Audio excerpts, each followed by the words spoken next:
Saudaraku, Kantor Kementerian Agama Kota Banda Aceh melalui Seksi Pendidikan Madrasah menggelar sosialisasi sekaligus BIMTEK Rapot Digital Madrasah atau RDM se-Kota Banda Aceh.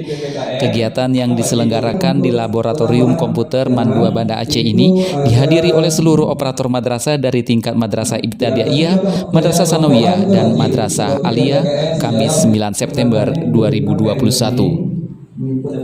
Kepala Seksi Pendidikan Madrasah Kantor Kementerian Agama Kota Banda Aceh, Dr. Kadriah MPD, saat membuka kegiatan menyampaikan bahwa sosialisasi dan BIMTEK RDM ini merupakan langkah persiapan untuk melaksanakan sistem digitalisasi penilaian atau penginputan nilai rapot hasil belajar siswa pada madrasah di bawah naungan Kantor Kementerian Agama Kota Banda Aceh. Lebih lanjut, Kadriah menuturkan bahwa sistem digital ini sangat memberikan kemudahan dan manfaat yang sangat besar. Untuk itu, ia berharap kepada seluruh peserta untuk dapat memanfaatkan semaksimal mungkin kegiatan ini untuk dapat diimplementasikan pada madrasah masing-masing. Saya Asalim, tim Kemenak Banda Aceh News melaporkan.